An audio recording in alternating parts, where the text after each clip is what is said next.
Hello everybody, welcome to Shaun Academy. In this video, we're going to learn how to write a salon business plan.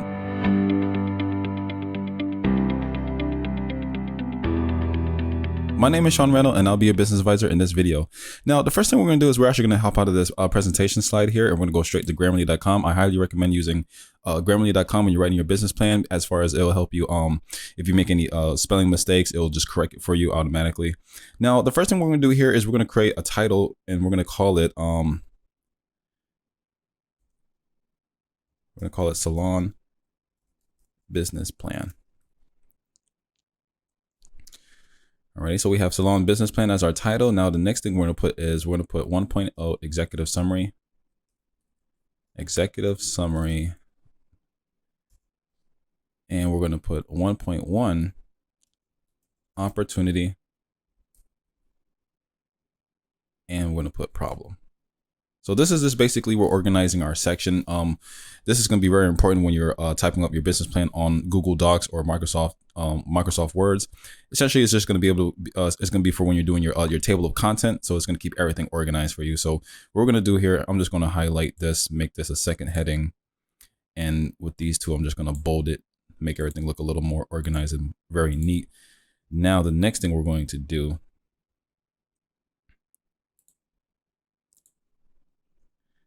All right, so now the next thing we're gonna do is, so we're just gonna make up a salon on the spot. And basically we're just gonna, the goal is for this part here where it says the problem, we're gonna talk about the problem and how you're gonna solve this problem, right? So the first thing we're gonna say for your company is, well, actually we're gonna say the importance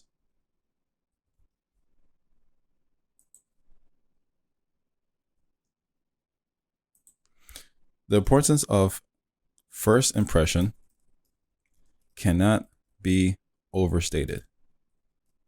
So that's how we're gonna come in strong, just like that. We're gonna say the importance of first impression cannot be overstated.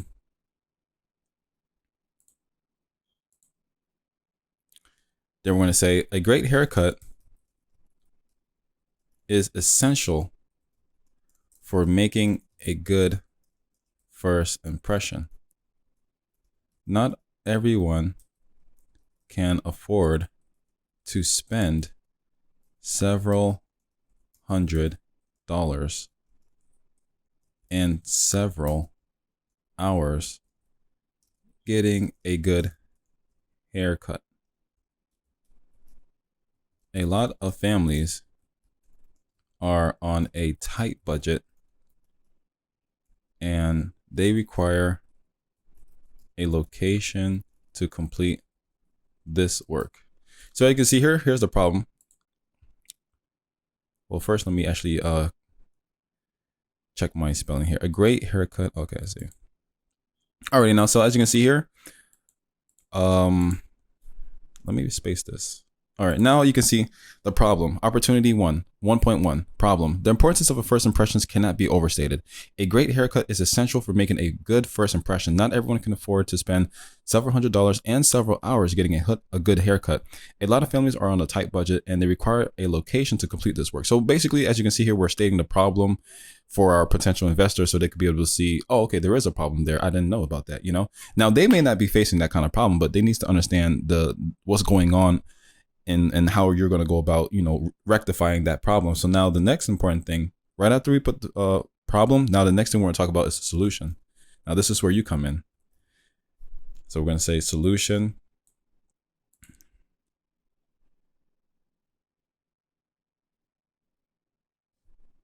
Okay, so now we're going to say solution. Now we're going to say, all right, so now this is where we got to create a salon for your company. Now, what are we going to name your salon? Well, that's a very good question, you guys. Well, we're just going to make something up on the spot, right? So I'm thinking, we're going to call your company Lovely Lathers. Okay, so we're going to say Lovely Lathers will distinguish itself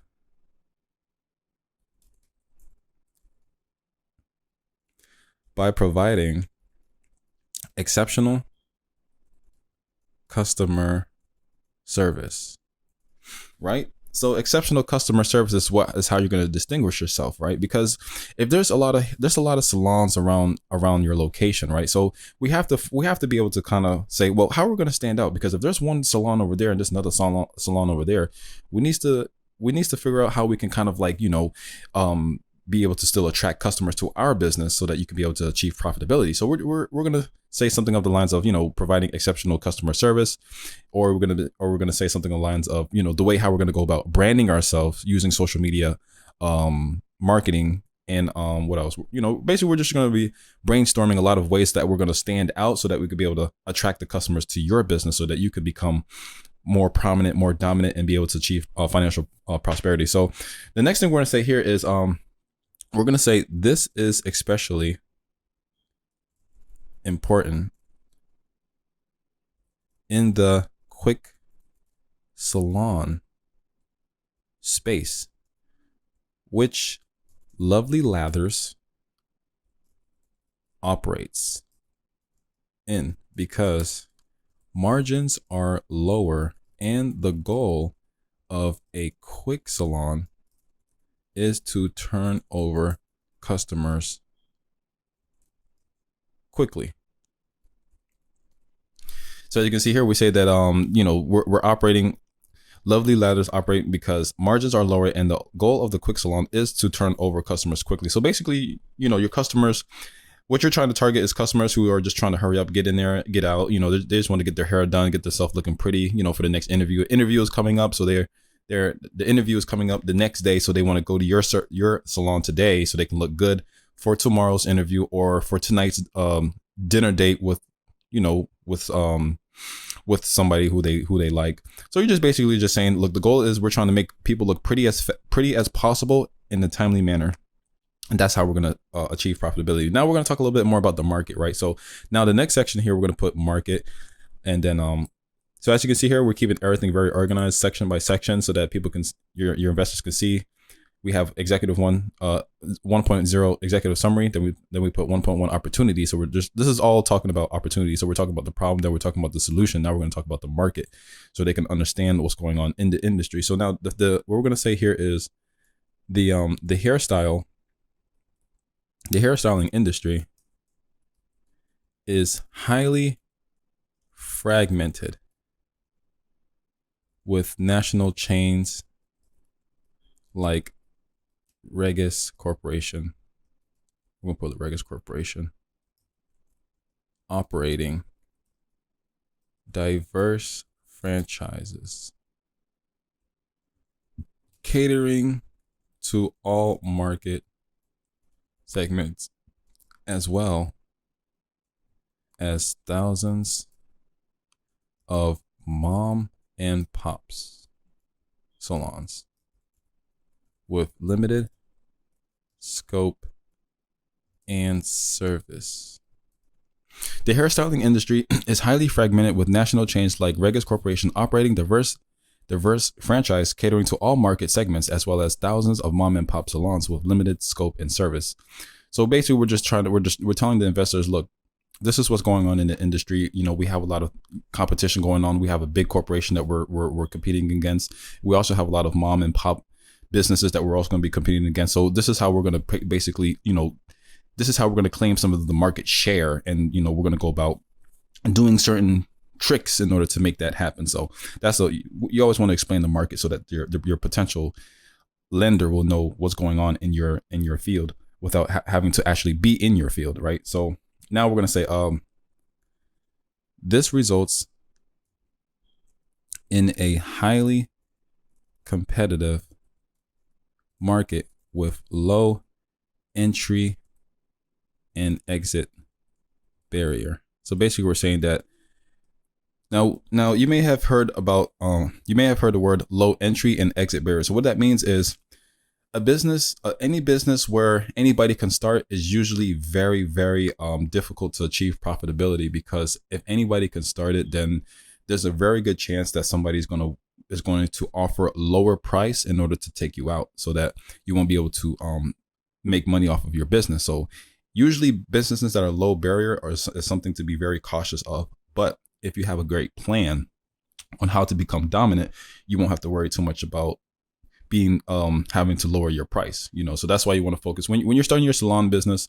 You always want to focus more on the experience aspect of it, more about the experience, more about the visual aspect, so that you can be able to charge higher price to compensate for that experience. Because, you know, you have to realize that your customers have a lot of options as far as where they can go to get their hair done. So for them to come to your business, you want them to have some kind of incentive to where, you know, maybe when they go to your business, they can be able to take pictures and put it on their Instagram and be like, you know, show, you know, so they can show off that they're getting their hair done, and, you know, they'll feel good about, you know, taking a picture at your place because it looks really nice. The visual is so nice. You know, you want to create that incentive so that you don't have to lower your prices, so that you can charge higher prices, so that you achieve profitability. So now, what's the next thing we're going to say here? Well, we're going to say, furthermore,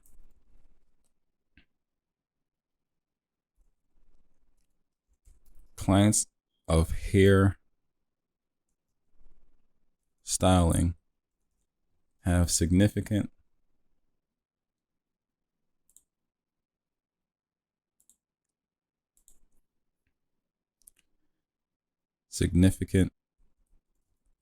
leverage due to their low switching cost.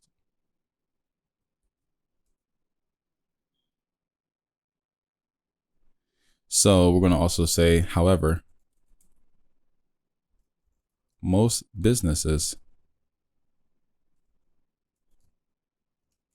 have attempted to gain market share by focusing on a single general strategy. Lovely Lather believes that if the right employee incentives are provided, right? Let me spell check that real quick. Now, if employees incentives are provided, it is possible to provide a differentiated service through improved customer service at no greater significant cost. Now, if we look here, what we just put essentially is, first off, let me so from basically where I continued, I said here, furthermore, clients of hairstyling have significant leverage due to their low switching cost. So what this means is that your client is more likely to not be faithful to your business because there's other businesses that are servicing the same thing, and, you know, they're quick to switch at any minute if, you know, if they feel like it. You know, if they feel like, you know, your service is terrible, they'll just switch with no cost, no losing cost on their part, you know. So that's why we have to explain that. Now, the next thing we said is, however, most businesses have attempted to gain market share by focusing on a single general strategy. Lovely Lathers believe that if the right employee incentives are provided, it will be possible to provide a differentiated service through improved customer service at no greater significant cost. So basically what we're saying is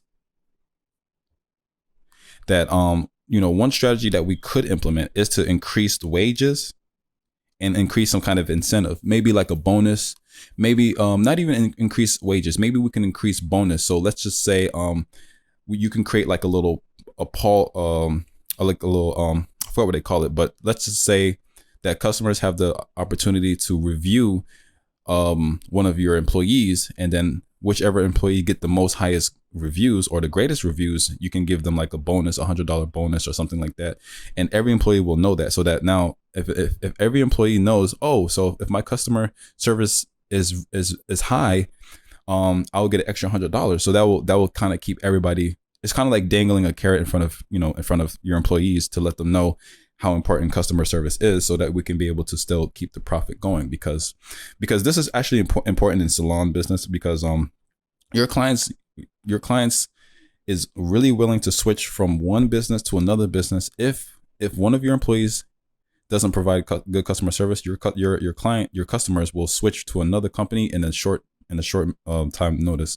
So you want to be able to kind of make that loyalty occur for your customers so that they can just keep coming back, and you want to provide that kind of incentive. So whether you decide to give bonuses to your employees to keep them incentivized to have good customer service. And good customer service meaning, like, talk to your customers. Like, you want your employees to be talking to your customers, like, asking about their children's, asking about their family, how's their day today, how are you doing today, make them feel special. You want your employees to make your customers feel special, so that that's part of the experience that you're selling as well. So that's actually very important. So you have to think of creative ways to, to achieve profitability, because by the end of the day, your customers have a lot of options as far as where they can spend their money at. So always think of ways to be able to achieve profitability. Little things like that makes a big deal. So now, as we can see here, our business plan is looking pretty decent. It's very short, but to keep the video short, very short, but to keep the video short, we just have just this for right now. So as you're writing your business plan, you can use Grammarly.com. It helps, it keeps your grammars, your word, if you had any mistakes, to keep it professional looking. And that's about it here. So, and yep, that's it here. That's how you write your salon business plan. Thank you for watching this video. Take care.